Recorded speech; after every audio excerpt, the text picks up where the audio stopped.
tuku bawang bakule perawan, perawane ayu bokonge lemu. Hai anak-anak SMAN Kandang Serang yang cantik dan tampan, izinkan Gus Miftah mengucapkan I love you.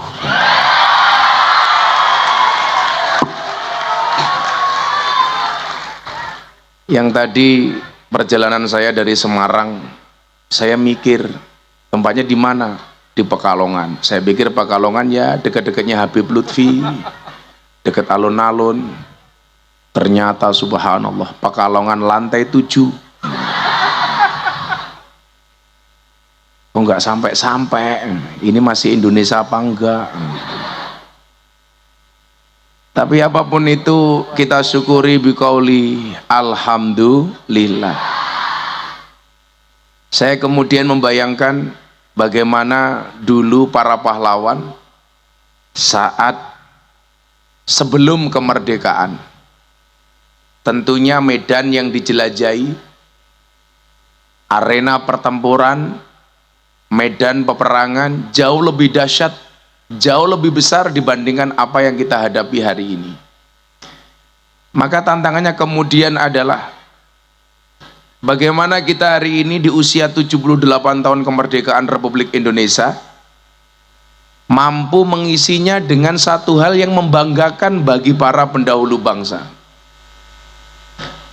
sehingga 78 tahun Indonesia merdeka kita bisa melihat bagaimana kemudian bangsa ini mengalami kemajuan yang luar biasa.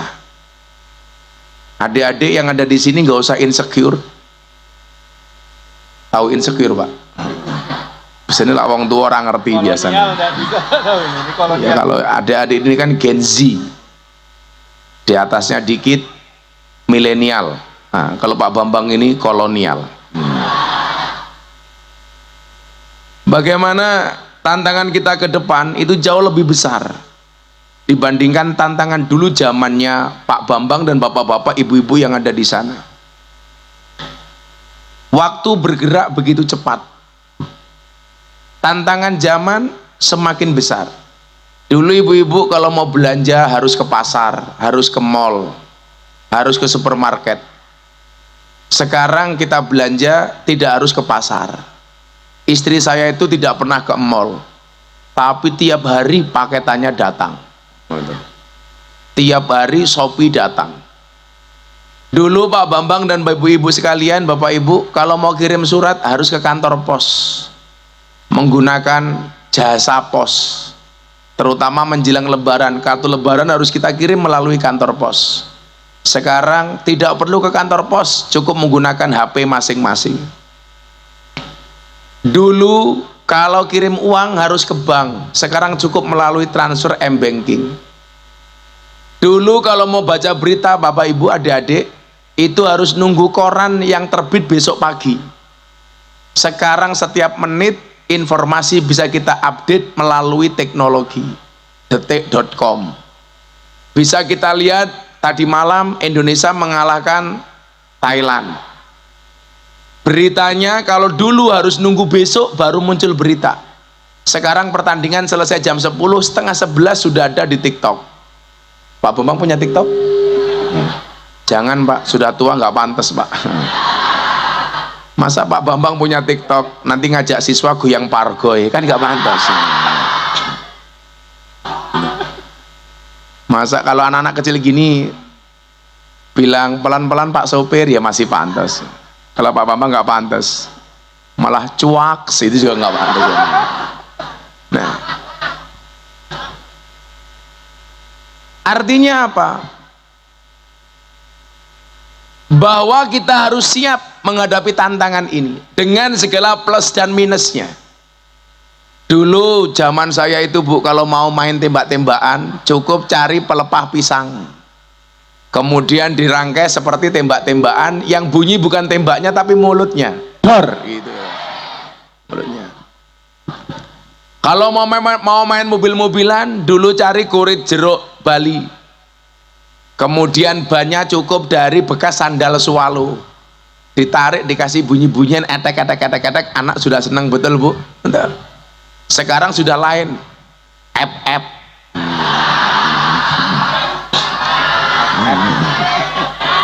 ML, Mobile Legend, gitu kan, dan lain sebagainya. Dulu jangankan kok pakai LED, proyektor macem-macem. Saya dulu ngaji turutan di masjid di Langgar, itu belum ada listrik, adanya lampu sentir. Kalau di sini namanya sentir apa ublik? Sentir bu ya. Saya ngaji habis maghrib sampai isya, tidurnya juga di masjid. Jangankan kok keramik, apalagi karpet. Dulu cukup bambu yang dicacah-cacah. Namanya apa itu Pak Polisi? Lampit. Kalau tempat saya namanya galar, kalau di sini namanya apa? Keroto, pelopo. Jangan keroto bu, kalau keroto itu pakan manuk. Dulu kalau kita bangun tidur tuh mohon maaf badannya galer-galer gak karu-karuan. Begitu bangun hidungnya ireng semua, kena angus. Lampu sendir, betul bu ya? Kalau anak-anak zaman now sudah nggak ngerti. Nah, perkembangan begitu cepat, informasi yang kita dapatkan juga begitu cepat. Ini artinya apa? Kualitas anak-anak zaman sekarang harus jauh lebih unggul dibandingkan dulu generasi saya. Sementara di satu sisi kalau kita lihat dari sisi agama, keberkahan itu semakin hilang Pak. Dulu kalau bapak saya itu berangkat selamatan, genduri, itu bapak saya kiai desa, mimpin selamatan orang 200, ayam ingkungnya cuma 1, dibagi orang 200, ayamnya cuma sak suwir, makan nasi berkatnya pakai daun jati, segone sak tekruk, lawis rondeng kulupan, ayamnya cuma 1 suwir. Kemudian apa? 1 telur dibagi 8 sampai 10 potong. Ketoke pitike mangan silet, gitu loh. Ndoke remuk. Begitu dibawa pulang dimakan anak 5, enak Pak. Sekarang ibu-ibu habis nyumbang dapat kiriman ayam, bahkan mungkin ayam utuh 1 ekor, sama anak nggak dimakan bu. Betul bu? Bu mau makan lauknya apa? Itu ono berkat ayam, nggak dilihat bu. Kenapa? Karena nggak berkah. Pertanyaannya kenapa nggak berkah? Karena ibu-ibu sendiri kalau nyumbang nggak pernah ikhlas. Buktinya apa? Kalau nyumbang pasti ngarep-ngarep dikembalikan, betul bu? Enak Pak, nggak asik. Nah, kemampuan inilah yang kemudian kita perlu persiapkan menjelang Golden Age Indonesia emas di tahun 2045. Pak Jokowi berulang kali menyampaikan bahwa Indonesia akan menghadapi apa yang disebut dengan Golden Age Indonesia emas, diperkirakan 10-15 tahun ke depan. Tantangannya adalah tahun 2040 Indonesia akan mengalami bonus demografi. Apa itu bonus demografi? Penambahan jumlah penduduk yang sangat signifikan. Diperkirakan tahun 2040 jumlah penduduk Indonesia mencapai 300 juta lebih. Artinya tantangannya adalah peluang kerja semakin kecil. Kenapa? Karena pesaingnya semakin banyak. Sekarang saja belum terlalu banyak, guru saja nasibnya masih banyak yang gantung, sertifikasinya nggak turun-turun. Betul? Belum semuanya jadi pegawai negeri diangkat, padahal belum terlalu banyak karena bonus demografi. Itu tandanya bahwa anak-anak kita itu jauh harus lebih pintar bu. Untungnya Anda mau kerso rawuh. Keberhasilan mereka itu tidak hanya ditentukan oleh Pak Bambang dan kawan-kawan, tapi juga support sistem dari orang tua. Bu, saya mau tanya, kenapa anak-anak kita itu kalau duduk di rumah dengan orang tuanya 1 jam nggak betah, tapi kalau ngumpul di warung atau di warung kopi itu berjam-jam sama temannya betah? Betul bu? Gus, kalau di rumah kan nggak boleh main HP. Siapa bilang main HP? Wong bapak ibunya juga main HP. Wong bapak ibunya di kamar, bapaknya pegang HP, ibunya pegang HP. Bapaknya WA siapa, ibunya WA siapa. Nah, itu kalau orang tua di Jogja. Kalau di Kandang Serang insya Allah lebih parah. Suaminya lihat apa, istrinya lihat apa. Anak boleh kok main HP di rumah, tapi kenapa dia tidak betah di rumah? Jawabannya ternyata satu. Kan begini Pak, bedanya orang-orang tua kayak Pak Bambang sama anak-anak ini satu. Kalau anak-anak itu cepat move on. Kenapa? Karena yang dipikirkan masa depan. Kalau orang-orang generasi tua itu nggak cepat move on, jadi yang dibicarakan masa lalu.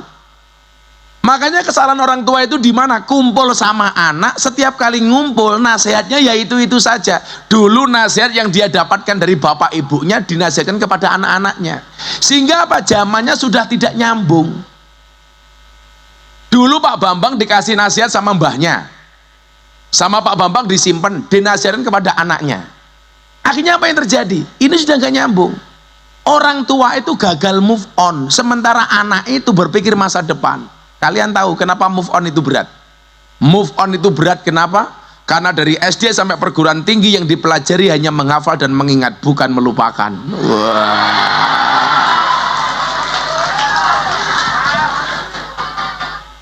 Move on itu pilihan, gagal move on itu cobaan, pura-pura move on pencitraan. Bu, kalau anak-anak kita ini Bu yang dipikir besok bagaimana? Sementara kita yang dipikir selalu saja landasan masa lalu. Maka apa bedanya Pak Polisi, Pak Tentara, Bapak Ibu yang ada di sana dengan anak sekarang Bu? Kalau orang dulu punya slogan begini, punya pepatah begini, mangan ramangan sing penting kumpul. Kalau sekarang enggak Bu, kumpul ra kumpul sing penting mangan.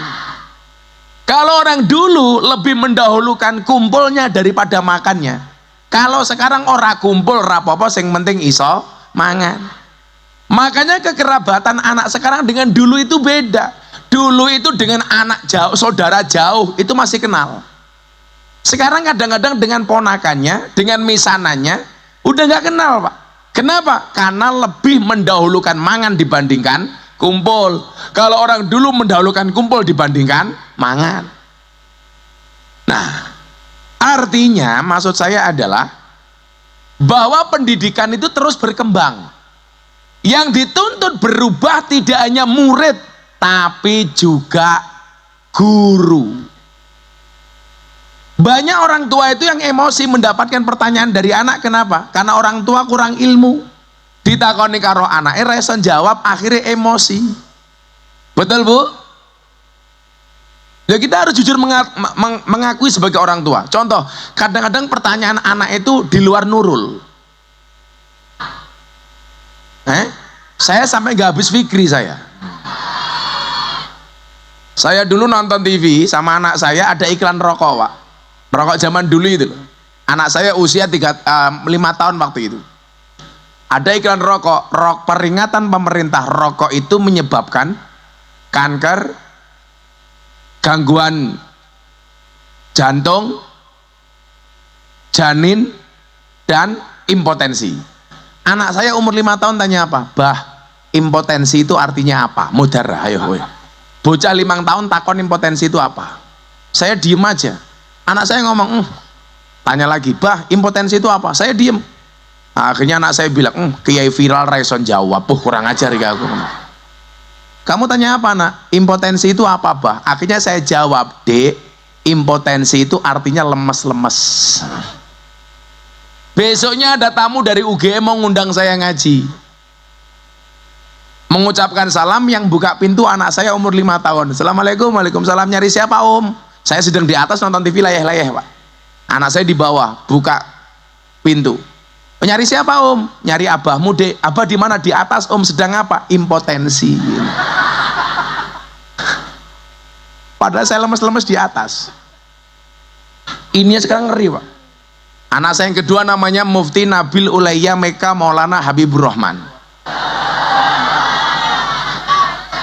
Loh, kepanjangan. Daripada Bambang Wirudi,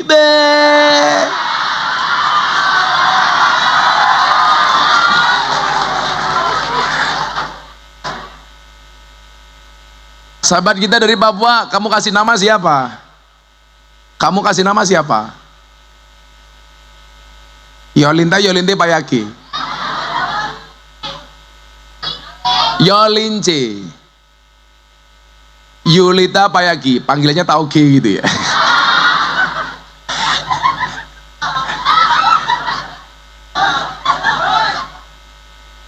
Makan semangka, minumnya susu. Papua, I love you. Nanti malam nggak bisa tidur dia.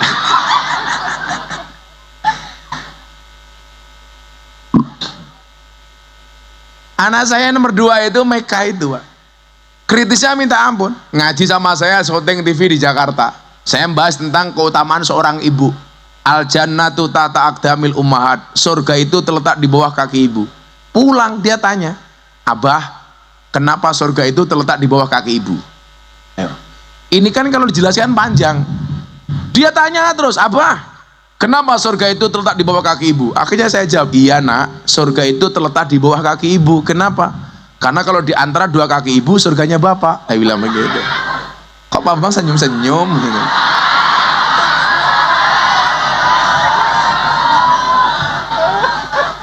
Anak saya masih jawab, "Iya bah, pantas kemarin ibu jalannya pelan-pelan."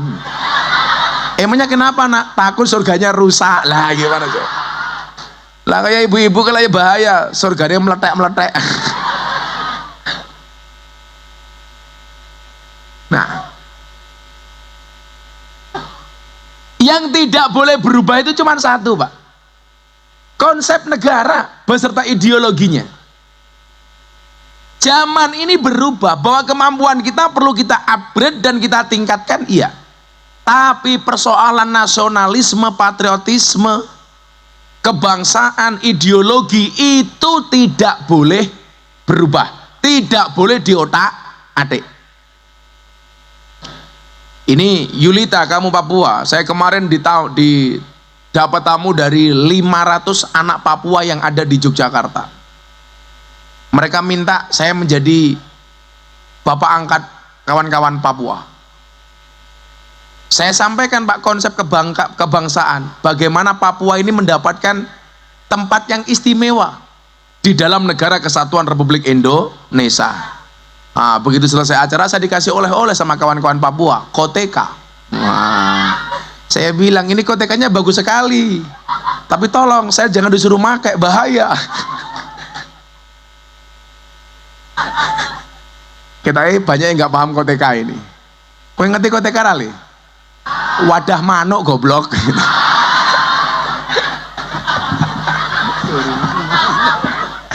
Kurungan manuk. Kebayang nggak kalau banser di Pekalongan itu kan, tugas pakai koteka. Tapi ini Indonesia dengan segala keunikannya. Kemampuan adik-adik harus di-upgrade. Tetapi dalam persoalan kebangsaan, kita harus konsisten. Nah, celakanya hari ini adalah di tengah semakin gencarnya arus informasi yang masuk, banyak orang-orang yang mulai mengotak-ngatik bentuk negara. Dengan mengatakan NKRI bukan harga mati. Pancasila bukan ideologi yang pasti. Artinya bisa diganti. Disitulah kemudian dibutuhkan sinergitas dari semua pihak. Contoh dari sekolah umpamanya, harus ada sistem bagaimana mengajarkan kepada anak-anaknya untuk mencintai negara ini. Contoh Pak, di Boyolali itu ada guru yang melarang siswa didik untuk melaksanakan upacara bendera. Alasannya apa? Hormat kepada merah putih itu tohut, nyembah berhala. Di sini masih ada upacara apa enggak? Bagus. Tepuk tangan untuk SMA Negeri 1 Kandang Serang. Ayo. Coba sekarang saya mau tes. Kalau ada upacara biasanya ada pembacaan Undang-Undang Dasar 1945. Yang ngapal maju tak kasih uang 300.000.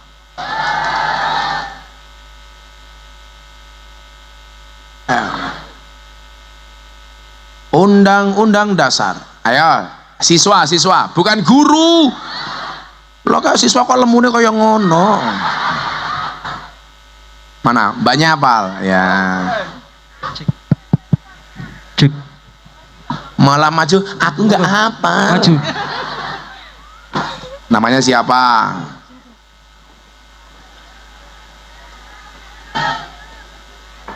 Namanya siapa? Perkenalkan, nama saya Vanessa. Vanessa. Oh, Vanessa Angel. Nah, ya. Panggilan Vanessa, nama kompletnya siapa? Vanessa Nur Fauzia. Bapaknya namanya siapa? Bangga dong. Almarhum Bapak Nakir. Nakir. Iya. Oh, Nakir. Jadi kamu harus, ini mas-mas Banser pengen tahu namamu dan nama bapakmu, sehingga besok di pelaminan dia sudah hafal. Iya. Kelas berapa kamu? Kelas 12. Kelas 12. Cita-citanya pengen jadi apa? Nggak tahu, Pak. Lah. Orang ngerti cita-cita gitu. Jadi bojone Pak Bambang apa kepiye ngono loh. Cita-citanya saya nggak tahu. Kamu tertarik untuk apa? Pingin punya bisnis, Pak. Oh, pengennya bisnis, berarti pengusaha. Ya, jadi bosnya aja tapi. Oh, jadi bosnya aja. Ya, tak dongake mudah-mudahan kamu jadi pengusaha teletong ya. Apa itu? Teletong jurang ngerti ki ngendi ta iki ngene. Apa, Pak? Kamu nggak tahu teletong? Mboten. Kowe Jawa apa ngendi? Leles. Apa? Desa itu, Pak. Oh, Kleles. Desa Leles. Desa Leles. Nggih, Pak. Cah desa ora ngerti teletong iki lho. Enggak. Kowe ngerti sapi? Tahu. Nah, sapi duwe silit. Lah, Nggih. sing metu saka silite sapi kuwi jenenge teletong. Oh. Lah ning kene apa? Telepon. Telepong. Nah. Oh. Beda ya. Lah sing metu saka wedhus namanya apa? Terbibil. Apa? Terbibil. Terbibil. Kalau di Jogja namanya serintil. Kalau yang keluar dari ayam namanya apa? Tembelek. Lencong. Lencong. Makanya dulu kan ada Gus yang mengatakan dasar Miftah Gus telek. Tapi saya bangga jadi telek. Karena telek itu sakti. Buktinya apa? Nggak ada orang berani nginjak-nginjak telek. Wah, nggak ada. Bahkan orang nginjak telek saja bisa dinglang. Aduh, telek gitu kan. Tapi lucunya Pak Bambang nginjak telek malah diambuh telek moyo. Fakta itu. Ngundang nginjak telek malah diambuh. Ayo kamu, Mbak, panggilannya Mbak siapa?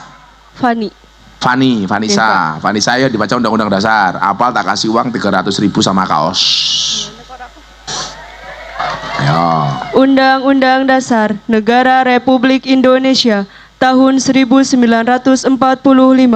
Pembukaan bahwa sesungguhnya kemerdekaan itu ialah hak segala bangsa, dan oleh sebab itu maka penjajahan di atas dunia harus dihapuskan karena tidak sesuai dengan peri kemanusiaan dan peri keadilan, dan perjuangan pergerakan kemerdekaan Indonesia telah sampailah kepada saat yang berbahagia dengan selamat sentosa menghantarkan rakyat Indonesia ke depan pintu gerbang kemerdekaan Indonesia. Negara Indonesia yang merdeka, bersatu, berdaulat, adil dan makmur atas berkat rahmat Allah yang Maha Kuasa, dan dengan didorongkan oleh keinginan luhur supaya berkehidupan kebangsaan yang bebas. Maka dengan ini rakyat Indonesia nggak ada dengan ini. Maka rakyat Indonesia menyatakan dengan ini kemerdekaannya. Kemudian daripada itu untuk membentuk suatu pemerintahan negara Indonesia yang berkedaulat ulangi. Kemudian daripada itu untuk membentuk suatu pemerintahan Indonesia negara Indonesia yang melindungi segenap tumpah darah bangsa Indonesia. Yang melindungi segenap bangsa Indonesia. Dan seluruh tumpah Indonesia. Dan seluruh tumpah darah Indonesia. Dan untuk memajukan kesejahteraan umum, mencerdaskan kehidupan bangsa, dan ikut serta melaksanakan ketertiban dunia. Maka rakyat Indonesia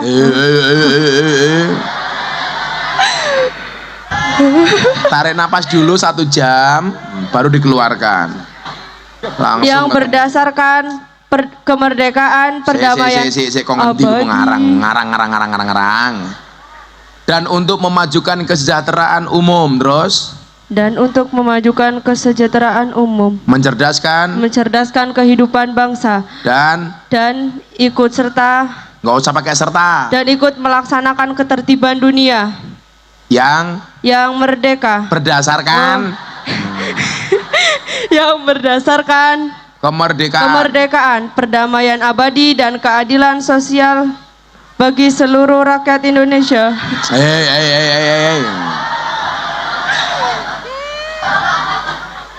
Dan Maka disusunlah kemerdekaan kebangsaan Indonesia itu dalam suatu undang-undang dasar negara Republik Indonesia. Nggak pakai republik, negara Indonesia yang berkedaulatan kepada yang terbentuk dalam suatu susunan negara Republik Indonesia yang berdasar kepada yang berkedaulatan rakyat dengan berdasar kepada ketuhanan yang Maha Esa, kemanusiaan yang adil dan beradab, persatuan Indonesia, kerakyatan yang dipimpin oleh hikmat kebijaksanaan dalam permusyawaratan perwakilan, serta mewujudkan suatu keadilan serta dengan mewujudkan keadilan sosial bagi seluruh rakyat Indonesia. Sombong Indonesia terakhir. Nya tak sangoni.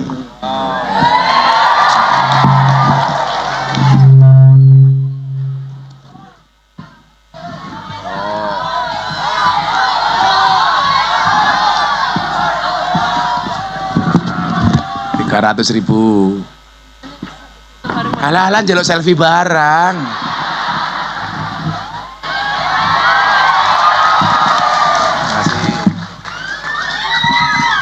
Karo Pak Bambang ora salaman, ora nyangoni yo.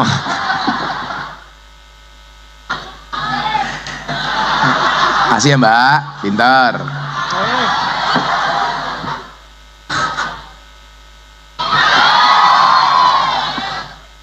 Yolita hafal Pancasila apa enggak?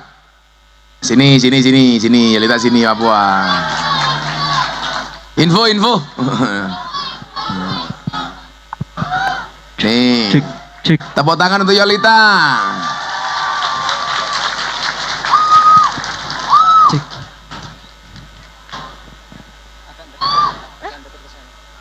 Namanya tadi siapa? Yolince. Pakai mic. Perkenalkan. Iya, perkenalkan. Perkenalkan, nama saya Yolince Julita Payage. Panggilannya?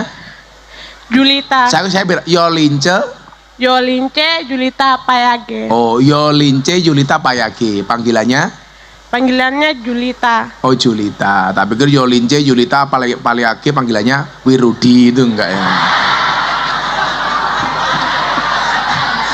Kelas berapa Yolince di sini? Kelas 11. Kelas 11. Sekolah sejak kapan? Sejak Enggak masuk sini sejak kapan? Baru tahun ini. tahun kemarin. Oh, tahun kemarin. Kamu Papuanya di mana? Jayapura. Jayapura. Iya. Suka nggak di sini? Suka. Ada nggak perlakuan rasis kepada kamu? Nggak ada. Luar biasa, tepuk tangan. Kamu Katolik apa Nasrani? Kristen Protestan. Protestan. Oke, Yolince baca Pancasila. Kalau apa langsung tak pulangkan ke Papua. Oh enggak. Ayolah Yolita ayo. Kamu baca ditirukan oleh sekian banyak orang. Jadi sekian banyak orang sekarang manut sama kamu. Gatel.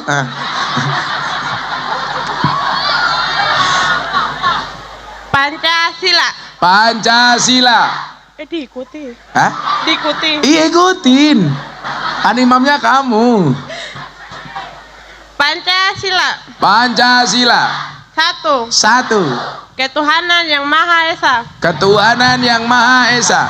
2. Kemanusiaan yang adil dan beradab. Kemanusiaan yang adil dan beradab. 3. 3. Persatuan Indonesia. Persatuan Indonesia. 4. 4. Kerakyatan yang dipimpin oleh hikmat. Kerakyatan yang dipimpin oleh hikmat, kebijaksanaan. Kebijaksanaan dalam Pelan-pelan ulangi. 4 ulangi dulu pelan-pelan. Tarik napas, nggak usah ngelirik Pak Bambang, nggak penting gitu.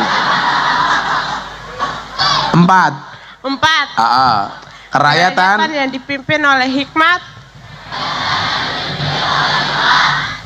kebijaksanaan dalam permusyawaratan perwakilan.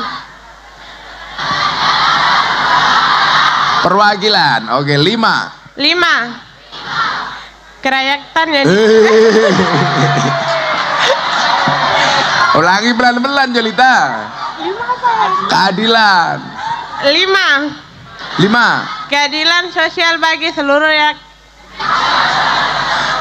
Ulangi pelan-pelan. 5. Keadilan sosial bagi Iya betul, ulangi. Betul. Keadilan sosial. Keadilan sosial bagi seluruh rakyat Indonesia. Luar biasa. Kamu betah tinggal di Jawa, kamu betah? Betah. Kenapa? Karena teman-temannya ramah. Ramah. Aku mau tanya, Pak Bambang galak nggak? Enggak. Baik. Nggak galak dia ya? Nggak. Oke. Khusus Yolita tak kasih 500.000.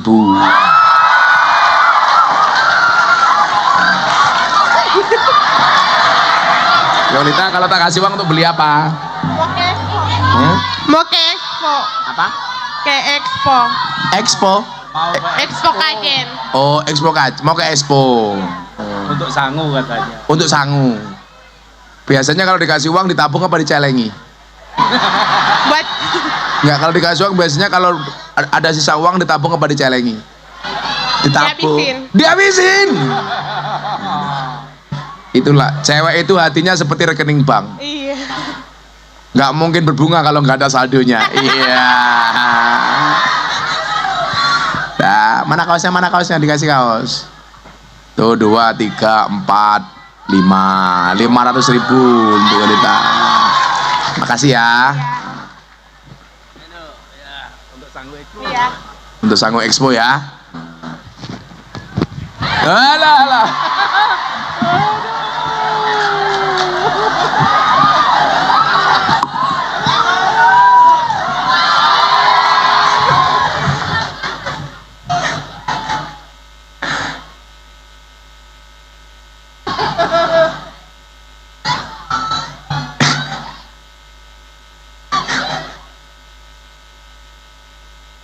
Ibu-ibu mau uang? Oh ya aku bojomu yuk. Mau? Coba ibu yang janda tua mana? Janda tua. Janda dan tua. Jangan yang muda, nanti nasr sama Bambang bahaya. Itu janda tua mana? Janda tua. Itu ibu tengah itu janda tua itu sini kalau mau uang. Ya mbak sini janda tua. Tua temen. Ayo mbak sini. Mencolot mbak ben cepet. Nah. Malah mulai tinggal nama.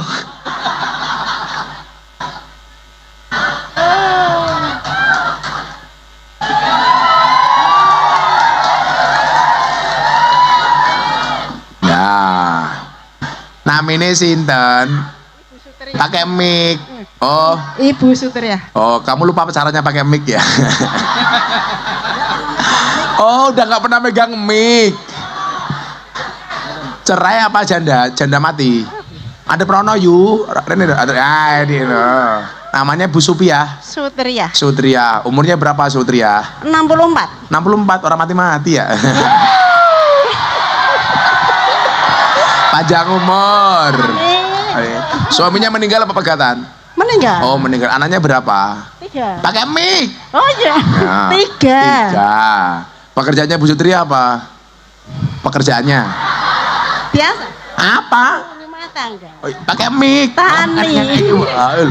Tani. Oh, tani. Nandur apa sekarang? Nandur pisang. Oh, nandur pisang. Sama cengkeh. Oh, cengkeh. Kamu masih suka pisang ya? Enggak. Oh, enggak. Lawanannya ya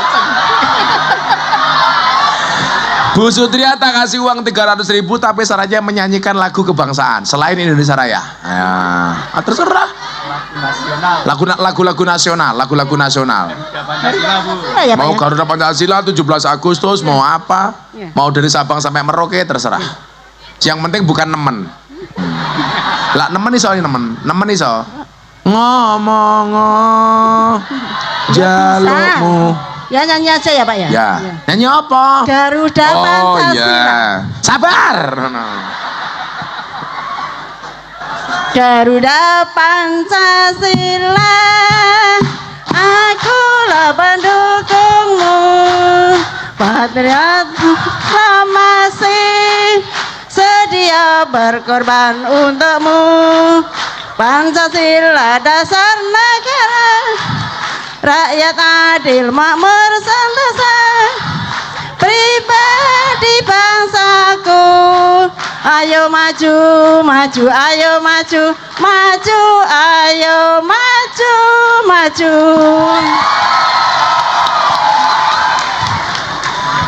Kalau dikasih uang untuk beli apa? Ya beli beras. Pakai mie. Oh iya, buat beli beras. Oh beli beras. Beras sekilo berapa? Sekilo 11.000. Ya berarti 10.000 tuh murah. Sama lauk. Oh lauknya apa?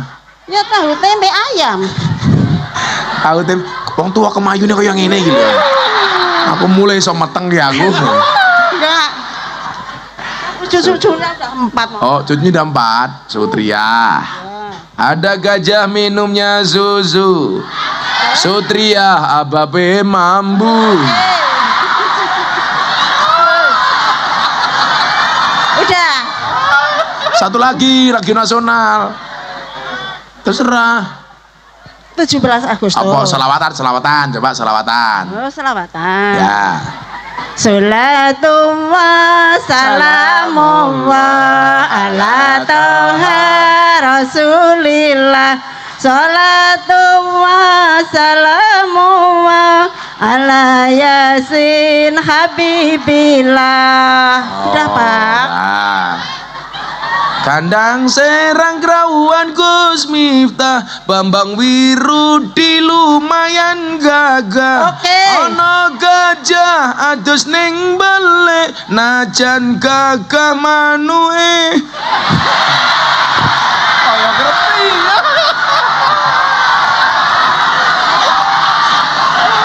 Apik. Mana bocor. Matur nuwun nggih Bu Supia, Sutria. Nggih, matur nuwun. Makasih Pak. Nyawa bonusnya jeruk. Enggak tak kayak jeruk kok enggak gaya. Enggak ngene. Halah. Lah panas kemayu lumrah kis tuwa kemayu.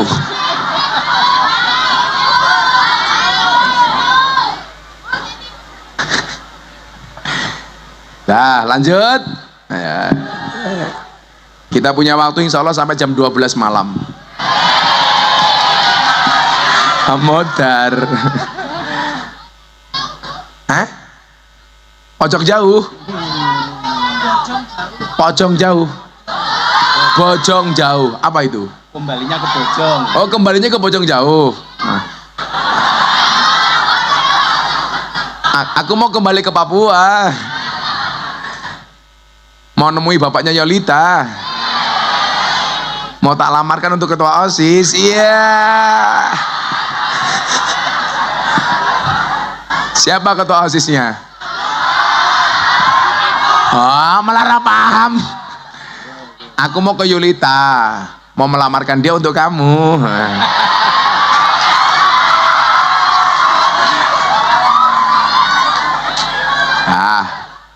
Sudah, Yolita belajar yang benar, OSIS belajar yang benar. Ya, betul? Gak usah mikir pacaran. Akan datang satu saat kamu akan dipertemukan dengan orang yang tepat yang kedatangannya untuk menetap bukan karena nafsu sesaat. Wah. Pacaran. Ingat, cewek-cewek tak kasih tahu nih. Cowok yang menangis karenamu mungkin benar dia tulus mencintaimu. Tapi ingat, cowok yang menangis karena dosa, dia adalah imam terbaik untukmu. Cuaks. Ya lanjut ya. Nah, kenapa tadi saya sampaikan anak-anak kudu ngerti Pancasila, anak-anak kudu ngerti Undang-Undang Dasar. Jadi begini, sekarang di media arus informasi yang begitu luar biasa, ada upaya-upaya yang kemudian pengen merubah ideologi. Contoh, ada ustadz yang mengatakan Pancasila itu bid'ah, orang kafir cinta tanah air. Nah ini sebut Pancasila bid'ah, orang kafir cinta tanah air, kita cinta Madinah. Tinggalnya di Indonesia, tapi mengatakan orang yang cinta tanah airnya dibilang kafir. Ini tentunya pemahaman yang salah. Lah orang-orang seperti ini ciri-cirinya biasanya apa? Gampang menyalahkan orang lain. Kalau sudah berbeda dibilang kafir.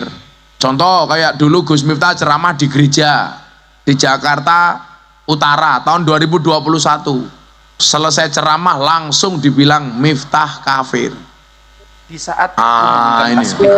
dan kamu menggenggam salibmu, di saat aku beribadah ke Istiqlal, namun engkau ke katedral, di saat bioku tertulis Allah Subhanahu wa Ta'ala dan biomu tertulis Yesus Kristus, di saat aku mengucap Assalamualaikum dan kamu mengucap Salam, di saat aku mengejak Al-Quran dan kamu mengejak Alkitabmu, kita berbeda saat memanggil nama Tuhan.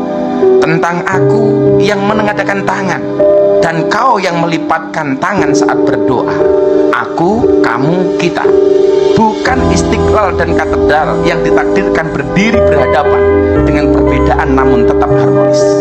Andai saja mereka memiliki nyawa, apa tidak mungkin mereka saling mencintai dan menghormati antara satu dan yang lainnya.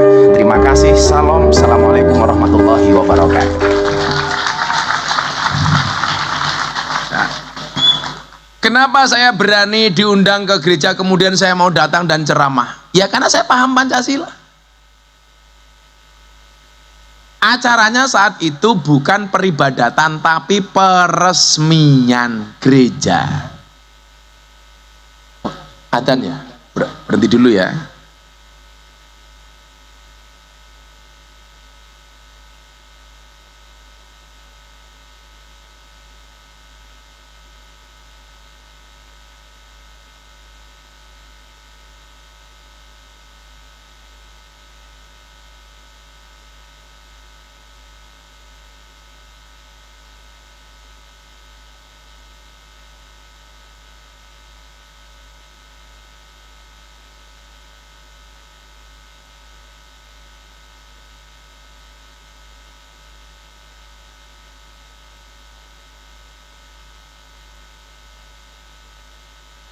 La ilaha illallah Muhammadur Rasulullah sallallahu.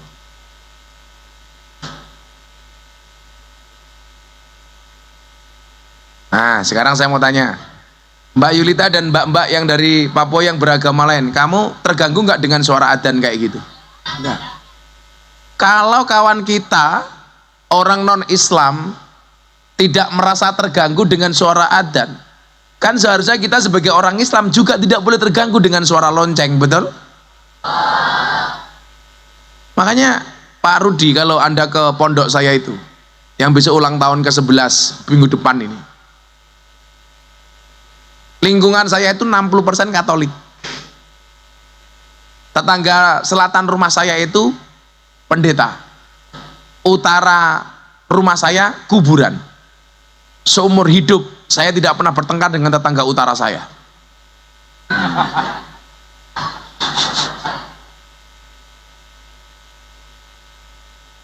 Saya kalau bikin acara Bu seminggu ulang tahun pondok, tanggal 31 besok saya campur sari sama Cak Percil, tanggal satunya saya reokan, malamnya festival hadroh. Wah ini Buyon Maton Cak Percil. Malam minggunya mujahadah, ada Wirda Mansur, Mas Gibran wali kota Solo, Pak Erick Thohir. Yang jadi host siapa? teman saya Kristen, Marcel Widianto, stand up komedian. Ayo. Ya Marcel Kriting, ada Reok Ponorogo, Jalan Sehat, ada Triswaka Nabila, ada Hello Band. Puncaknya orasi dan konser kebangsaan. Ada Denny Caknan. Bian Gindas, Woro Widowati, Pak Prabowo. Ini panitianya siapa coba? Muda-mudi Katolik. Padahal yang menyelenggarakan pondok pesantren. Ini kan keren, Bu. Malam minggunya pengajian, saya kasih hadiah umroh, 11 tiket umroh gratis. Ibu-ibu mau berangkat ke sana, ayo. Siapa tahu ibu-ibu dapat. Apa? Sherlock. Kok apa awakmu kira iso buka ning Google goblok gitu loh. Saya itu kalau bikin acara konco-konco banser itu sama muda-mudi Katolik jadi satu. Kan keren. Yang bantu parkir, bantu masak istri saya dan lain sebagainya. Nah, era informasi sekarang ini memungkinkan banyak orang yang terpapar dengan paham radikalisme. Makanya kenapa saya bela-belain saya berani ceramah di gereja, Bu. Orang bilang Miftah kafir. Saya jawab, nggak masalah, syahadat lagi. Orang kafir 70 tahun membaca la ilaha illallah sekali itu terbakar kekafirannya. Masa tiap malam saya tahlilan kok dibilang kafir? Berarti dolanmu kurang adoh, turumu kurang bengi, koncomu kurang kopine kurang kental. Rono kopine kok? Enggak. Saya pas puasa. Enggak, saya pas puasa, Bu, santai saja. Saya itu kenapa badan saya bagus, Pak? Karena saya rajin puasa. Kalau Pak Bambang ini mau puasa cepat kurus. Kenapa saya harus puasa? Karena ada penelitian, cowok itu kalau perutnya besar biasanya burungnya kecil, Pak.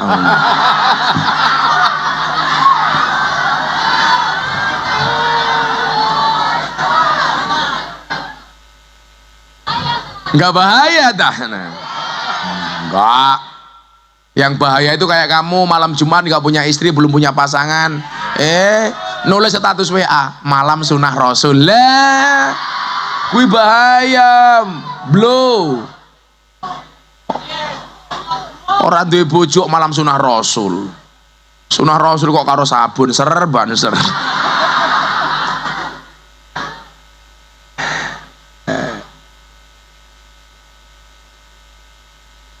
Maka adik-adik akan saya sampaikan beberapa ciri orang yang berpaham radikal, sehingga besok kalau kamu kuliah ke kota di perguruan tinggi, kamu tidak gampang terpapar dengan paham-paham itu, dengan orang-orang yang mencoba mengajarkan paham-paham radikalisme.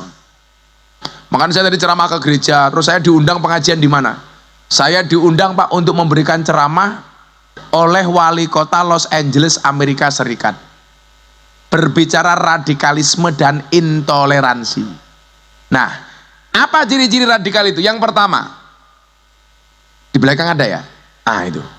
Tidak menerima khilafiyah. Apa itu? Tidak menerima perbedaan. Ciri umum dari orang berpaham radikal adalah tidak mengakui perbedaan pendapat antar ulama. Mereka hanya mengambil satu pendapat menyalahkan yang lain. Ini ciri-cirinya. Makanya saya itu sering banget dibilang kafir. Saya dulu rame sama satu ustadz soal wayang, karena mengatakan wayang itu haram. Saya membela wayang. Nah, saya dibilang, wah Miftah kafir, goblok. Wis ora apa-apa lah aku. Kok bilang Miftah goblok, ora apa-apa, gobloknya payu, kowe pinter ora payu, aku yang ngono ta. Saya itu kalau orang dibully, Bu, saya paling nyantai sedunia. Kalau saya itu dibully kayak apapun, saya nggak pernah sakit hati. Kenapa? Karena komentarnya tidak pernah saya baca. Wow. Dan kalau saya membaca komentar itu seperti pohon, punya jantung tapi nggak punya hati. Nggak usah dimasukkan ke dalam hati. Orang kayak ibu-ibu kandang serang, apa-apa curhat neng medsos. Bojone ramule jam 10 bengi curhat. Aku kedinginan nih. Iya. Dibaca sama Pak Bambang, tak kancani po. Iya. Itu kan. Ban sering melu komentar, WK. Yulita ikut komentar, cemungut. Santai saja, Bu. Ya, saya cerita, Bu. Facebook itu kan rata-rata ibu-ibu rumah tangga ya, Facebook. Saya punya jamaah kayak Bu Surtiah tadi itu usia 60 tahun janda. Nulis status ning Facebook jam 11 malam. Ada nggak yang mau jadi imamku? Ya Allah. Umur 60 tahun. Ada nggak yang mau jadi imamku? Langsung saya komentari, ada Mbah. Siapa Gus? Israel. Aku yang nonton.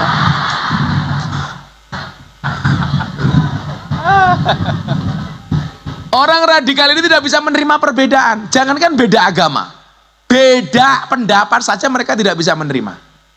Padahal agama itu multitafsir. Contoh, saya dulu pertama kali pakai belangkon, itu dibilang Miftah Kejawen. Sejak kapan belangkon ini menjadi identitas Kejawen? Saya mau tanya, adik-adik coba kita belajar. Peci yang dipakai oleh Pak Bambang Wirudi ini agama apa budaya? Budaya. Maka namanya songkok nasional, bukan songkok Islam. Bapaknya Yulita di Papua pakai songkok boleh apa enggak? Boleh, karena itu budaya bangsa. Sama dengan belangkon. Belangkon ini budaya Jawa. Apa? Jawir. Lah jangan macam-macam dengan belangkon saya. Muktamar NU di Lampung saya lelang belangkon saya terjual berapa? 900 juta. Harga 90.000 saya pakai 10 tahun saya jual laku 900 juta, Pak. Karo sirahe matamu kuwi karo sirahe iki lho. 900 juta karo ndase jenenge. Ndasmu kuwi. Saya konser kebangsaan sama Habib Lutfi di Jakarta Convention Center sama band Padi, saya lelang belangkon saya terjual 900 juta. Belangkonnya 900 juta li, piye sarunge? Wow, apa meneh? Isi deh. Semua cabang iki belangkonnya 900 juta sak ndase. Ini budaya. Coba lagi. Adik-adik, Anda pakai jilbab tertutup. Perintah menutup aurat itu budaya apa agama? Agama. Cara menutup aurat itu budaya apa agama? Budaya. Orang Arab diperintah, hei orang Arab, tutup auratmu. Bagaimana cara orang Arab menutup aurat? Mereka menggunakan jubah. Pertanyaan saya, apakah bapak-bapak kandang serang harus menggunakan jubah? Jawabannya tidak. Macul ning sawah kok nganggo jubah, iso kepacul manuke. Gaweane golek degan menek wit kelapa kok nganggo jubah, bluluke nambah loro.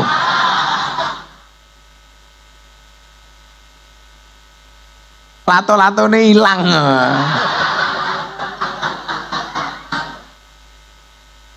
Gaweane ngeduk pasir ning kali kok nganggo jubah.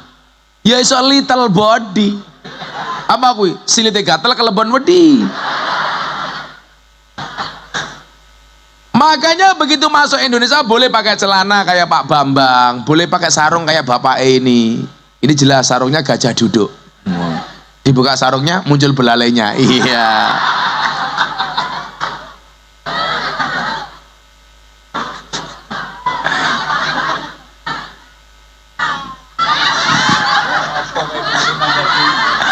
Ibu-ibu penasaran. Oke, kalau nggak percaya, ayo sepil, ayo.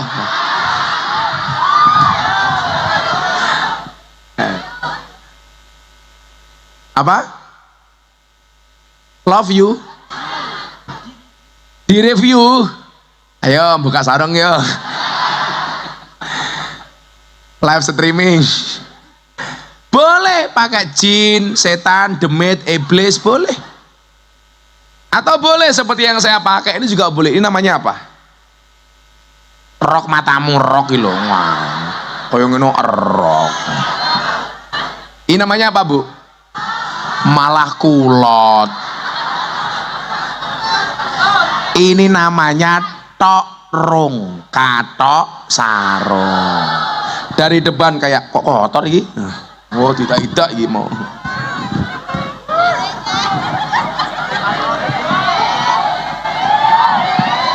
Ini dari depan kayak sarung, dari belakang kayak katok, kayak lo. Tak buka ya ora apa-apa. Gayanya Yulita begini. Apa? Sepatunya kenapa? Kamu minta? Nyoh. Ini budaya. Boleh pakai kaos, boleh pakai baju. Ini jenenge model baju apa, Pak? Base Camp. Pak Sofi, Pak. Hah? Model Pak Sofi. Model Pak Sofi Sudirman. Oh. Pak Sofi, ya punya kumis ya kayak Pak Sofi lah. Kalau adik-adik besok punya suami berkumis, pertahankan. Fik dia lele bukan buaya. Iya.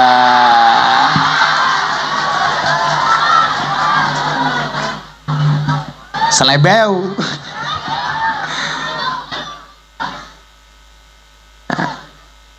Sehingga ya orang Islam itu ya boleh pakai peci, boleh pakai belangkon, boleh pakai batik, boleh pakai baju koko, boleh. Baju koko itu bukan baju muslim, itu baju Cina, maka namanya koko. Coba kalau baju muslim, ya namanya gus-gus. Loh, kowe lek nganggo baju ini jenenge baju apa le? Baju koko. Karena itu tradisi dari Cina gitu loh. Nah, makanya boleh kita pakai peci, boleh pakai belangkon, boleh. Ini belangkon saya kalau di Arab terkenalnya minta ampun. Saya kemarin haji, saya di bandara pakai belangkon, jalan-jalan pakai belangkon. Ditanya sama orang Arab, mahada, ini apa? Aku mumet belangkon bahasa Arab ya apa? Akhirnya tak jawab, hada belangkon.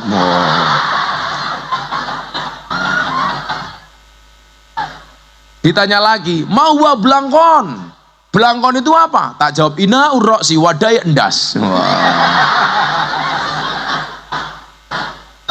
Akhirnya belangkon saya diminta ta'al, istalif. Saya pinjam belangkonnya, tak kasih. Diombang-ambung. Ya kecut kok goblok aku. Aku ora tau ngambung aku. Akhirnya yang ditanyakan ini.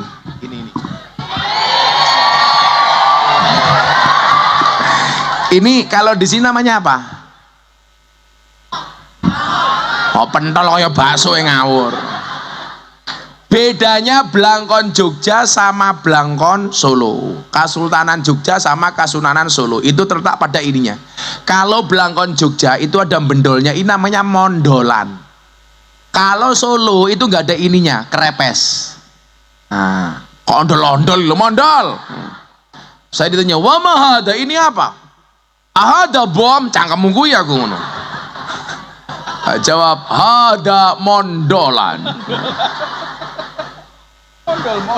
Kenapa orang Jogja bikin belangkon jendolnya di belakang? Ini pengen menggambarkan bahwa penyesalan itu tempatnya di belakang. Karena kalau di depan namanya pendaftaran. Sama, kenapa rumah tangga itu rumit? Iya, karena kalau sederhana namanya rumah makan. Makanya ibu-ibu kalau suaminya ngajak susah terus, kamu bilang sama suamimu, "Mas, ini sebenarnya rumah tangga apa rumah duka?" Oh, no, Bu. Bojone disenengke, Pak. Siap. Lah napa gaji langsung kasih istrinya. Jangan disimpan sendiri. Saya itu sepakat keuangan rumah tangga dipegang oleh istri. Kenapa? Karena kalau keuangan rumah tangga dipegang oleh suami, berpotensi untuk membahagiakan istri lainnya.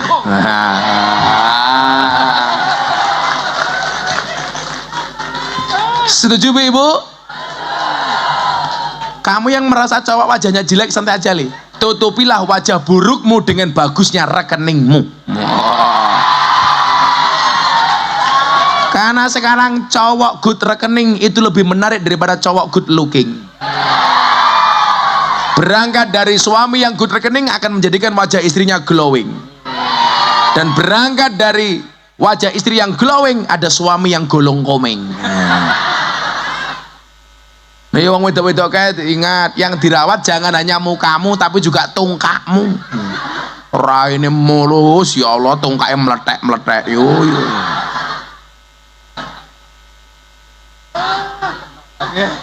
Yang kedua, ciri orang radikal. Wah, ambune gorengan enak biang hati. Wong poso malah mambu gorengan. Kere. Jadi lemes aku. Gangguan ya. Ya Allah. Ya Allah, imane tipis matamu kuwi. Sing poso aku sing cerewet cangkemmu, Cuk. Wong mambu goreng ono imane tipis iki ta. Daripada aku we manukmu tipis ayo. Ra percaya sepil. Iki kok apa Bambang iki jan. Oh debu. Malah ibu-ibu kono mriki Gus kalau lus-luse jangan. Nanti Bambang jadi nafsu.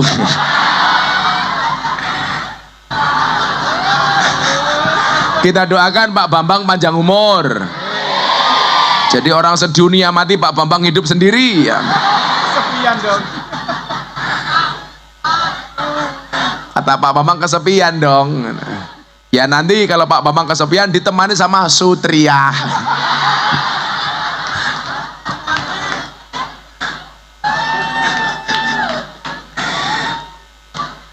Yang kedua, orang yang radikal itu pahamnya apa? Tidak punya dasar keilmuan. Bisa berdalih dengan memanfaatkan petikan ayat atau potongan hadis yang diputar balikkan maknanya dan dipelintir sekenanya. Contoh, saya dulu itu ini Pak, ada yang nge-tag saya di akun Instagram, apa awas hati-hati lagu musyrik. Iki apa meneh lagu musyrik iki? Saya tanya apa itu lagu musyrik? Ternyata yang dimaksud dengan lagu musyrik adalah lagu Padamu Negeri Kami. Ibu-ibu ada yang hafal enggak? Padamu negeri kami. Polisi nih, ana polisi lowemu ya Allah iki lho. Ih, Taifur jenenge. Watangmu por. Ada yang hafal enggak? Ada yang bisa ngiringi begini?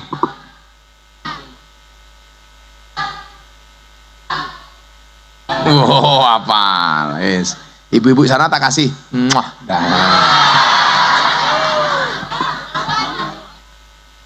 Orang ajar, lah uangnya mana? Makanya adik-adik belajar supaya punya dasar keilmuan yang jelas. Yang ketiga, eksklusif. Ciri lainnya suka eksklusif dalam berkelompok dan cenderung merasa kelompoknya saja yang paling benar. Semuanya dianggap salah. Pokoknya kunci surga dipek dewi. Sing liya neraka kabeh pokoke. Yang keempat, anti Pancasila. Nah, ini yang paling mengerikan. Menganggap Pancasila sudah tidak cocok dengan Indonesia. Padahal mohon maaf, Pancasila itu sampai hari ini terbukti ampuh mempersatukan bangsa Indonesia yang terdiri dari 17.000 pulau, 1.700 suku bangsa, 739 bahasa, dan 6 agama. Islam, Kristen, Katolik, Hindu, Buddha, Konghucu. Pancasila terbukti ampuh. Dan yang terakhir adalah orang yang radikal memusuhi orang yang beda agama. Tapi saya melihat di sini Mbak Yulita bisa diterima dengan baik di lingkungan ini. Berarti tanda-tanda sekolah ini sehat, tidak ada paham radikalisme. Saya itu kalau Natal, Julita, orang yang pertama kali mengucapkan selamat Natal kepada tetangga-tetangga saya. Apa ucapan saya? Untuk sahabatku Nasrani saya ucapkan selamat merayakan Natal.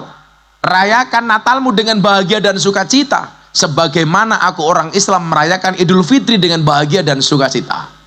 Begitu saya ngomong begitu Pak, Miftah kafir, jadi Kristen. Alah siapa? Masa gara-gara saya mengucapkan selamat Natal saya jadi Kristen? Enggak, buktinya apa? 10 November saya mengucapkan selamat Hari Pahlawan, saya juga tidak jadi Avenger. Thanos, itu yang jomblo, temannya menikah, selamat menikah, tetap jomblo,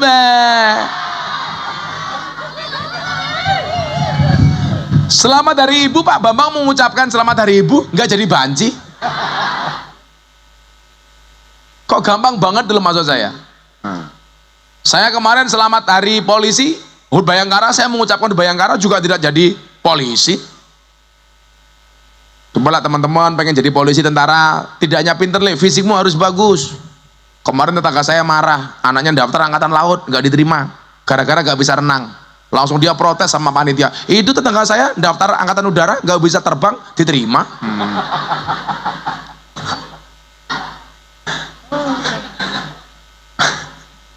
Lah santri saya itu daftar tentara angkatan darat ditolak gara-gara giginya jelek. Langsung panitianya saya telepon, Pak panitia kenapa santri saya nggak diterima? Mohon maaf Gus, giginya jelek. Alah pak, tentara aku sesuk tugasnya perang gue tembak-tembakan ora cokot-cokotan aku.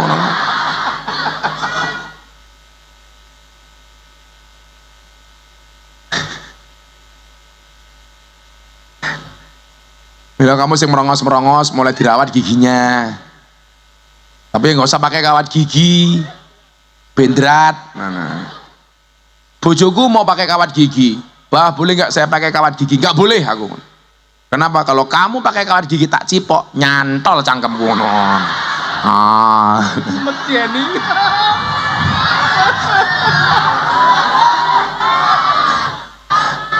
Kenapa ada tokoh wayang Buto Cakil? Soalnya waktu itu Buto Cakil nggak pakai bendrat. Ya kalau wayang itu ibarat wayang, saya kayak siapa Pak Bambang? Kresno lah, Kresno. Lah Pak Bambang ki yo Sengkuni lah.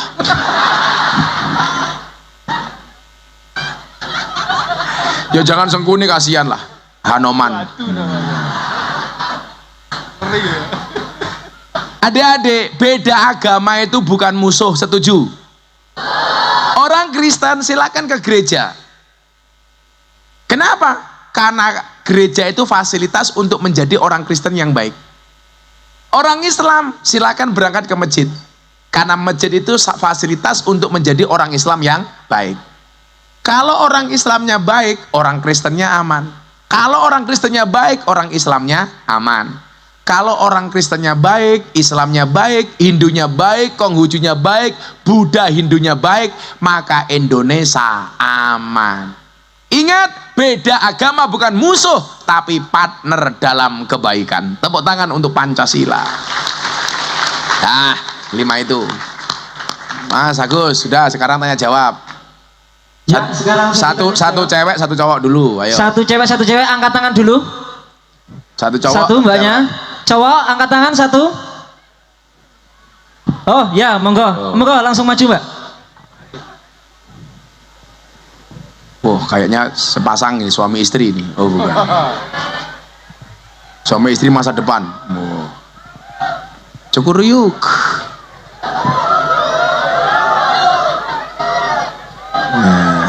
Nah, duduk situ. Kamu dulu. Sini, berdiri aja kalau berdiri aja. Namanya siapa? Assalamualaikum warahmatullahi wabarakatuh. Waalaikumsalam. Sebelumnya izinkan saya memperkenalkan diri. Perkenalkan, nama saya Fitari Aziza, kelas 10 dari SMA Negeri 1 Wiradesa. Siapa namanya? Fitari Aziza. Fitari Aziza. Aziza. Panggilannya Tari. Fitari. Oh, vitamin. Fita. Cita-citanya pengen jadi apa, Fitari? Pengen jadi pengusaha. Pengusaha apa? Piting. Apa? Pengusaha apa aja nanti. Oh, pengusaha apa aja geleman. Copet aja ono pengusaha copet. Roda apa? Ya apa pengennya kamu, passion kamu apa? Masak, apa kuliner? Kuliner. Oh, kuliner. Yo, kamu ya latihan masak, kamu godok banyunya gosong kok. Apa Fitari pertanyaannya? Bagus. Oh, belum. Kamu kelamaan kok. Iya, maaf. Pertanyaannya, bagaimana sih cara kita dalam menghadapi tantangan-tantangan yang kita lewati saat mencapai cita-cita agar kita tidak mudah menyerah begitu saja? Tidak mudah menyerah. Tepuk tangan untuk Fitari. Kalau dalam Al-Quran itu ada ayat bunyinya begini, Dok. Wala tayasu mirrauhillah. Loh, itu serius, itu ayat itu loh. Wala tayasu. Ora tayasu. Itu artinya apa? Janganlah kamu berputus asa. Jadi orang berputus asa sama dengan tai. Kowe ngomong asu aja nyawang neng ngarep. Kan ada Pak Bambang, aku nggak enak. Mansak ya. Sansak ya Pak ya. Katanya gurumu yang paling galak namanya siapa? Oh nggak ada. Baik semua berarti. Jadi apa? Ijhad wala taksal fannadamatu limayyatakasalu. Bersungguh-sungguhlah, jangan bermalas-malasan. Penyesalan bagi orang yang bermalas-malas. Nggak ada hidup yang nggak diuji sama Tuhan. Kita berada di atas bumi yang sama dengan takdir yang berbeda, dengan ujian yang berbeda. Ujian saya dengan Pak Bambang beda. Pak Bambang diuji umpamanya dengan siswa sing nakal, dablek, ono guru sing cerewet. Loh kayak saya tuh ujiannya lebih banyak lagi. Saya ngaji di lokalisasi, diuji sama mbak-mbak dengan pakaian yang seksi. Wah. Apa? Wah, gini kan.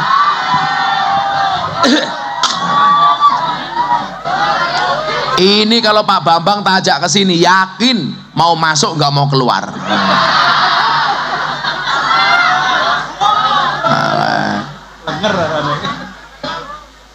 Saya kemarin dari Batang, lokalisasi Penundan.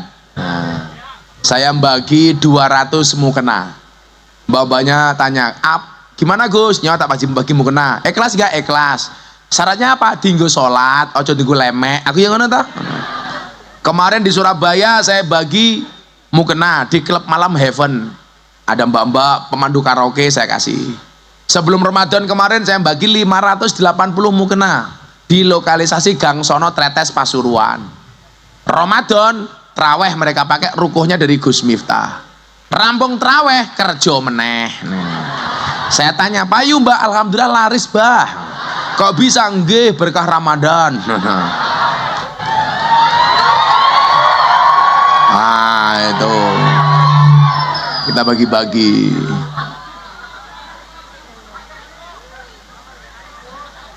Cangkeme nomor WA-ne ndi Gus?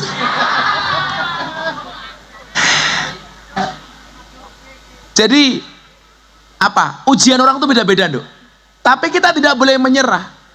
Kalau dulu para pendiri bangsa menyerah, oh nggak akan pernah merdeka bangsa ini. Tetapi selain kita berusaha, tentunya melibatkan Allah. Makanya tadi undang-undang yang dibaca sama Fanas berinya apa? Atas berkat rahmat Allah yang maha kuasa. Bahwa menunjukkan bangsa ini bangsa yang sangat agamis. Indonesia bukan negara agama tapi negara agamis. Bukan negara Islam tapi sangat islami. Makanya para pendiri bangsa tahu kita itu merdeka bukan hanya karena kita perang, tapi karena izin Allah. Saya sering bilang, manusia itu mampu bukan karena dia mampu, tapi karena dimampukan oleh Allah yang maha mampu. Kalau memang manusia itu mampu, seharusnya guru itu anaknya paling pinter. Kenapa? Karena guru pekerjaannya ngajar anaknya orang lain, tapi faktanya banyak guru anaknya goblok. Berarti guru kira apa-apa, kecuali digawe iso kalih Gusti Allah. Podo karo polisi. Polisi itu mampu karena dia dimampukan oleh Allah. Kalau memang polisi itu mampu, seharusnya apa? Polisi itu rumahnya paling aman. Buktinya sengnya jatuh.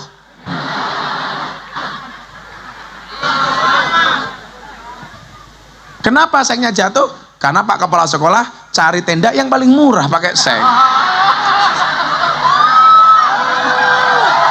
Tidak ada PSM Gus. Tidak boleh mungut. Sumbangan. Lah iya, sumbangan. Makanya anak-anak di mana? Di sana, Bah. Ini makanya udah kita datang ke SMAN Kandang Serang. Karena kalau nunggu Pak Bambang undang saya nggak mungkin, nggak punya anggaran, gitu loh. Makanya saya datang sendiri bawa anggaran sendiri. Kurang apa cintaku padamu? Terima kasih. Cintaku padamu seperti air kencing di dalam kolam renang. Maksudnya Pak, wujudnya tidak nampak tapi hangatnya bisa dirasakan. Orang percaya jajalan. Kalau Allah mampukan, polisi mampu jadi apik. Tapi yang memampukan itu Allah, bukan kita sendiri. Kalau emang polisi itu mampu, seharusnya polisi paling aman dong. Tapi nyatanya polisi dewe yo aman. Bukti nih, ada polisi ditembak polisi di rumahnya polisi. Kan begitu dan ya. Kalau memang manusia itu mampu, seharusnya apa? Seharusnya apa? Seharusnya dokter tuh badannya paling sehat. Wong dokter pekerjaannya menyiarkan orang. Tapi nyatanya dokter juga sakit. Saya punya temen dokter spesialis telinga, hidung, tenggorokan. Orangnya malah budek kayak.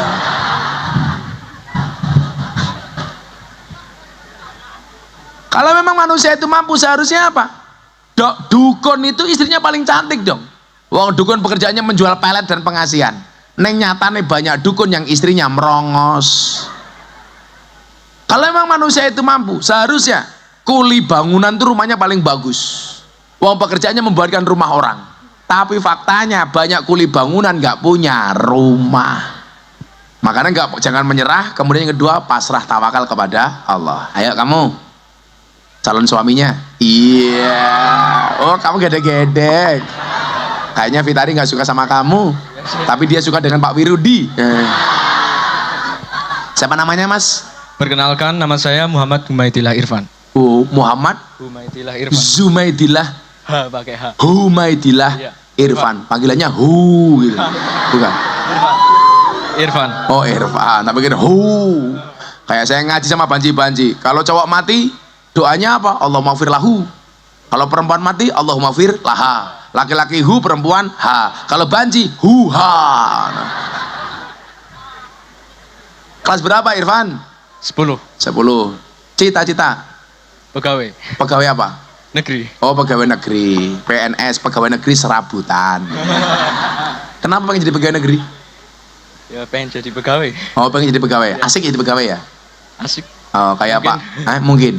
Kamu ndelok Pak Bambang asik nggak? Asik. Oh asik. Gak pengen jadi banser? Pengennya jadi pegawai. Oh pengen jadi pegawai sar.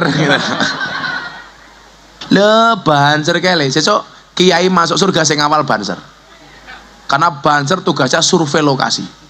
Jadi sebelum kiai masuk surga, surganya disurvei oleh banser. Surganya siap, banser Sherlock sama kiai. Banser masuk, nyumun sewu, kiai masuk, bansernya keluar lagi. Nyusul Pak Bambang sing mampir ning neraka ya.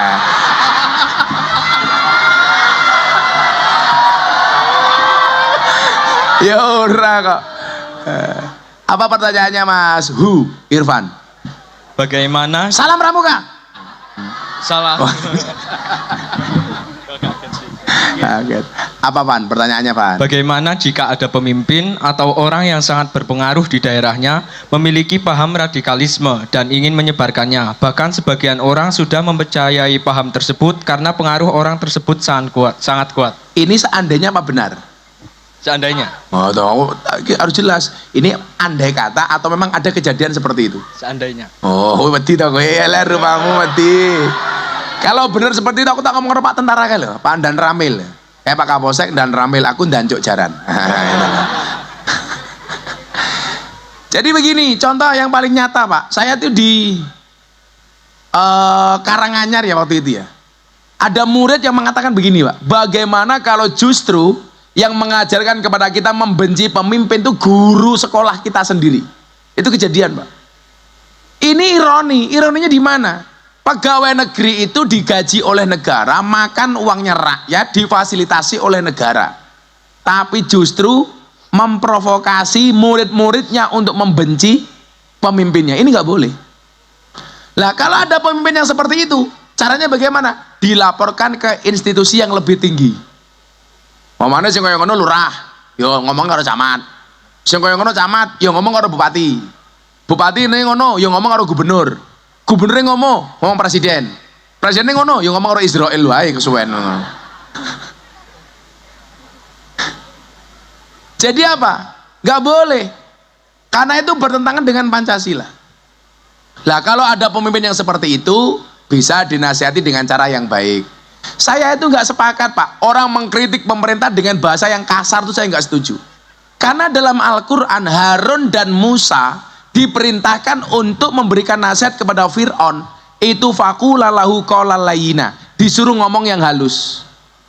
Makanya kalau ada orang ngomong kasar sama Pak Jokowi sama Pak Kiai Ma'ruf, saya itu kadang-kadang mikir, apa Pak Jokowi itu lebih jelek dibandingkan Fir'aun? Kan enggak Pak. Toh nyatanya pemerintah itu juga bisa menerima kalau dikritik. Yang sering saya katakan apa? Pak Jokowi membuat surat keputusan legalitas miras. Saya orang yang pertama kali menolak dengan bahasa yang baik dan diterima sama presiden. Saya bilang waktu itu, saya Miftah Maulana Habibur Rahman menolak dengan tegas dan keras atas surat keputusan presiden legalitas miras. Kenapa? Karena keharaman khamr dalam Al-Quran itu qat'i, mutlak, tidak bisa ditawar-tawar. Satu-satunya minuman keras yang boleh dan layak dikonsumsi adalah es batu. Diterima Pak sama presiden. Jam 3 malam saya ditelepon sama Pak Mensesnek, Pak Pratikno, Gus, kritikannya diterima sama Pak Jokowi. Besok keputusan presiden tentang legalitas miras dicabut. Itu artinya apa? Pemerintah juga mendengar kritik kita selama caranya disampaikan dengan baik. Anu gitu. Loh, Pak Jokowi itu kalau di Papua, di tempatnya Yulita itu, sekarang terkenalnya minta mau dibangunkan jalan, dikasih fasilitas, sehingga harga-harga di sana turun. Kalau kemudian manusia ada kurangnya ya lumrah lah. Adik-adik ya tolong, kalau ditanya, Le, sopo presidenmu? Pak Jokowi. Jangan jangkar lah. Le, sopo presidenmu? Jokowi. Ra pantes, Le. Siapa wakil presidenmu? Ma'ruf. Nggak pantes, Le. Itu anak, itu kiai besar. Siapa wakil presidenmu? Kiai Ma'ruf. Kan enak menjaga etika. Ini penting, Pak. Siapa kepala sekolahmu? Pak Bambang Wirudi. Siapa kepala sekolahmu? Bombong. Ora pantes kok itu loh.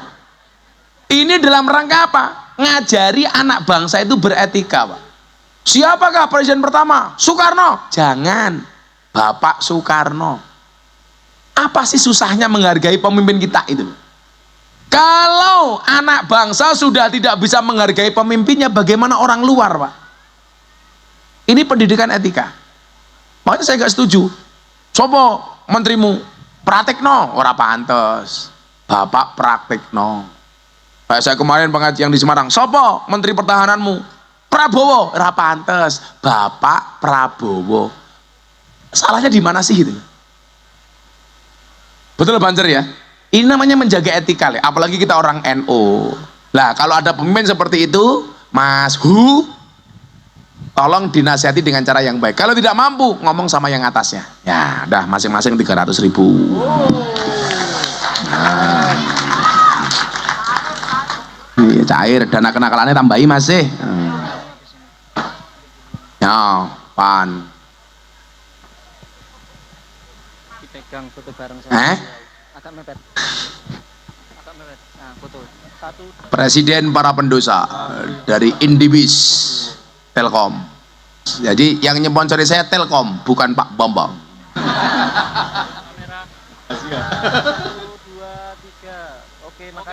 Oke, makasih Mbak. Semoga berjodoh ya. Dengan jodohnya masing-masing. Ya. Kepala sekolahmu gitu, mentang-mentang ranyangoni lali. Oh, langsung Pak Bambang bisi-bisi bagi loro.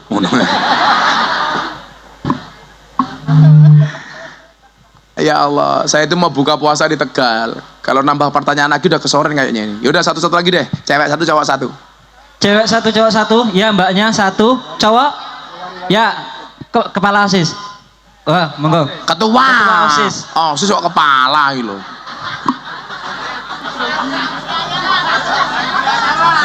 MC anyaran. Oh, sesok kepala. Iyalah. Bungki. Ya, ayo.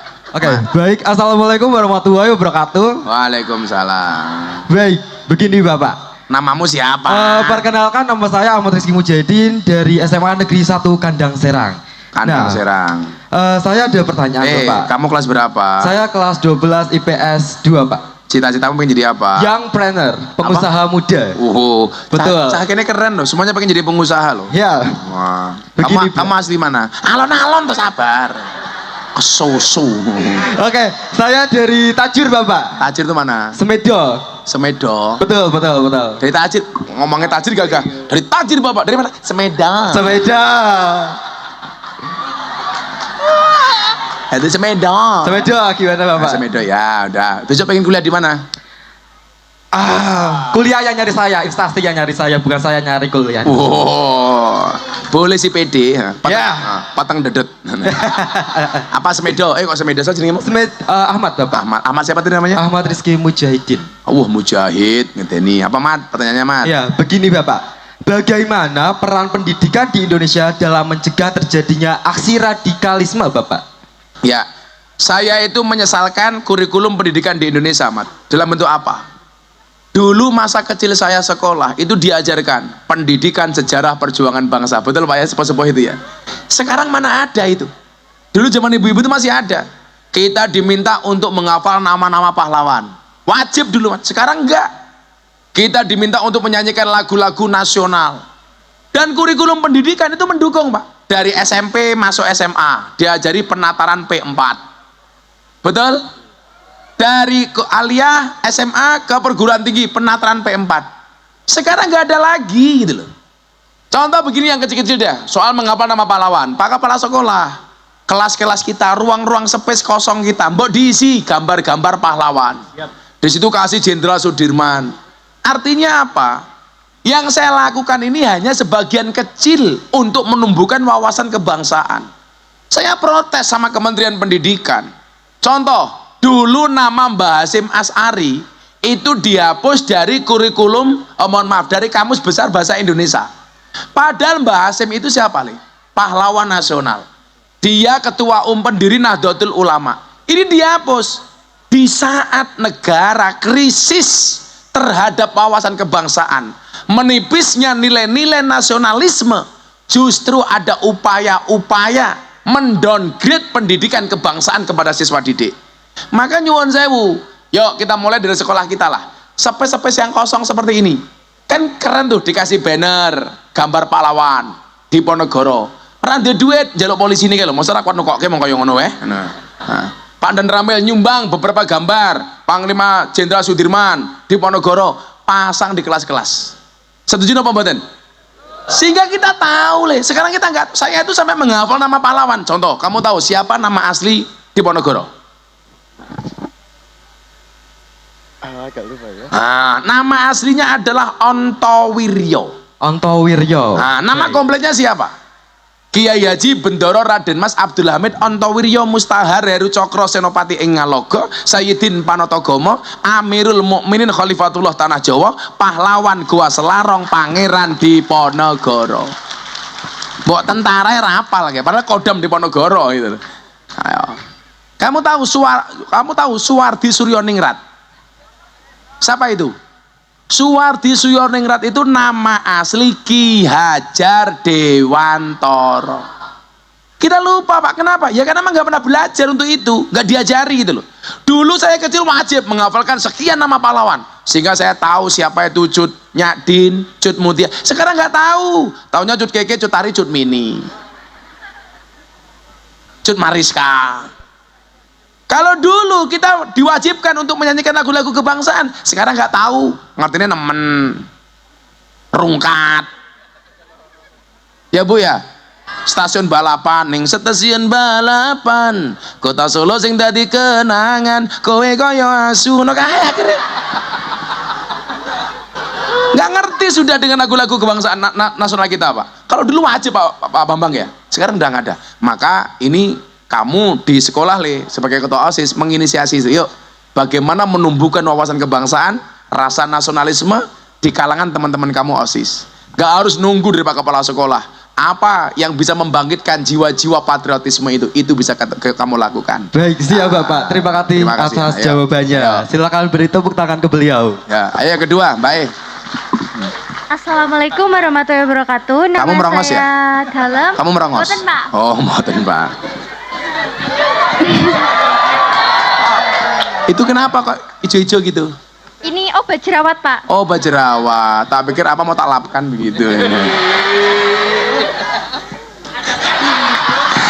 Wonten bapak kula, Pak. Bapak endi? Niku. Oh, kuwi bapake to. Nah, saya tak garapi manuke gajah mah to. Kuwi bapakmu to, Nduk. Ya Allah. Kesini dia kenapa? Ngawal kamu apa pengen lihat saya bapak kamu itu? Pengen lihat Pak Gus Misbah. Oh, atau pengen menjodohkan kamu sama saya? Iya.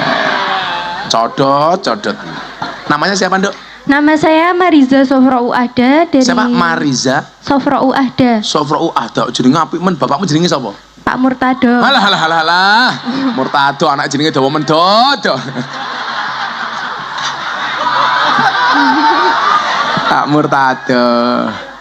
Pak Kiai toh. Ampun Pak Kiai, ampun Pak Kiai, ampun. Pak Mbah Mudin. Kamu kelas berapa, Pak Murtado? Kok Pak Murtado? Ada. 11 IPA 1. Panggilannya apa? Ada. Dinda. Dinda. Iya. Iya. Ada yang kamu tanyakan sama Kanda?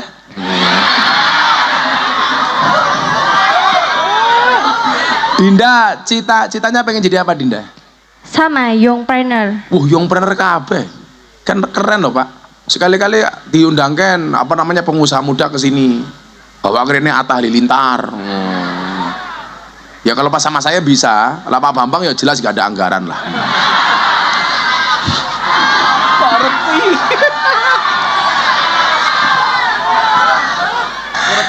Ngerti rahasianya aku.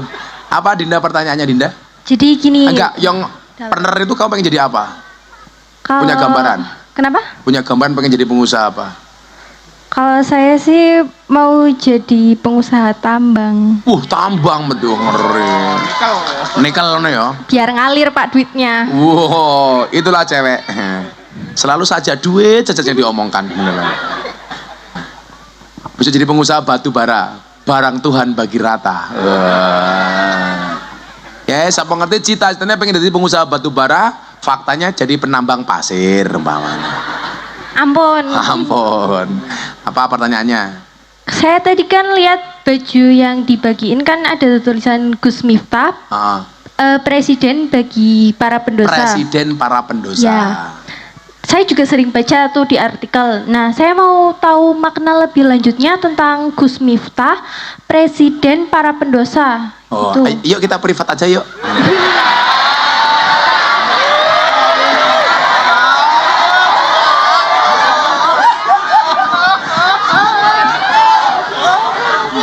Supaya lebih intens.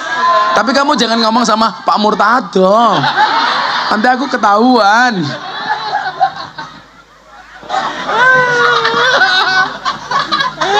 Ya Allah. Jadi begini, Dinda. Kanda mau kasih tahu ya. Kanda Bambang, orang pantas Kanda Bambang orang pantas. Kolonial. Saya itu dapat julukan presiden para pendosa di lokalisasi Doli. Doli itu di mana, Nduk? Surabaya. Itu lokalisasi terbesar di sana. Karena aktivitas saya belusuan ke tempat lokalisasi, klub malam, karaoke, puskesmas. Apa itu puskesmas? Pusat kesenangan mas-mas.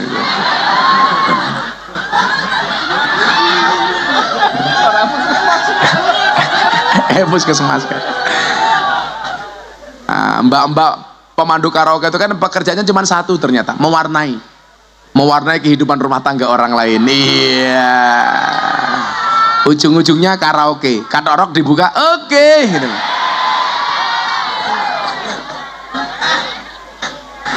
Maka muncul istilah purel, perempuan rela diusel.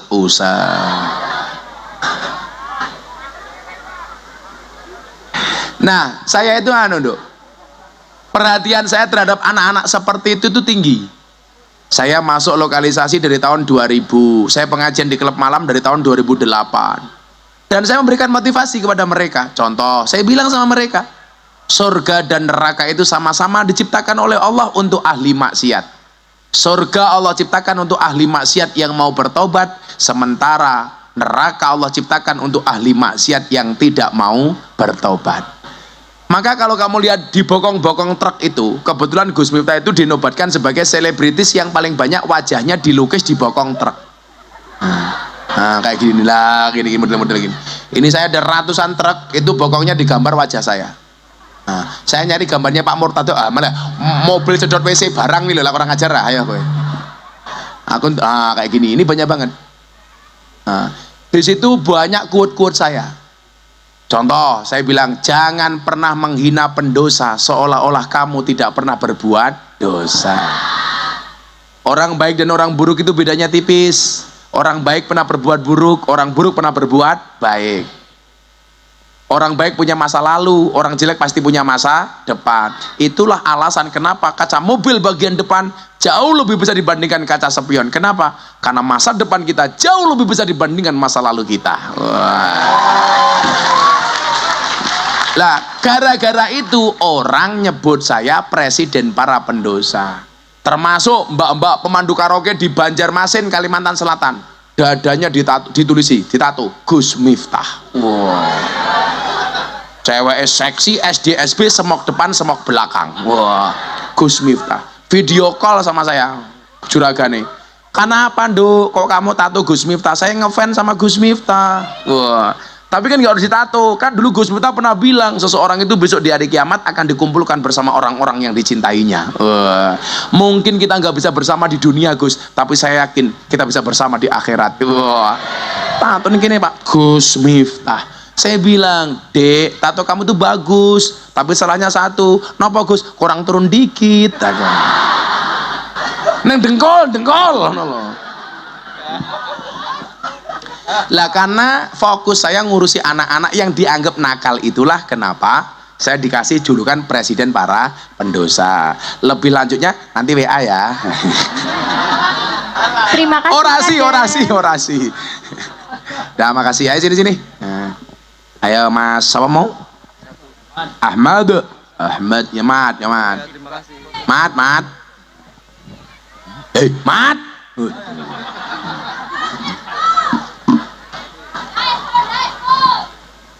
Siji, loro. Ya, kalau si Dinda mau tak kasih sangu apa dikasih nafkah? Iya. Dah, Mbak Dinda. Ya. Pak Murtado, guyon.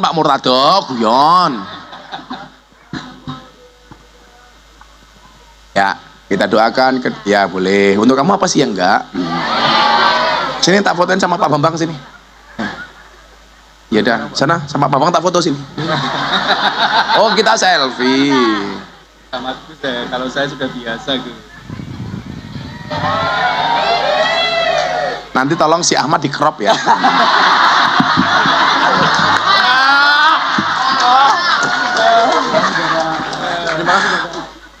Pak Murtado, aku ikhlas Gus, ikhlas. Dilarang berdua ya ketika saya.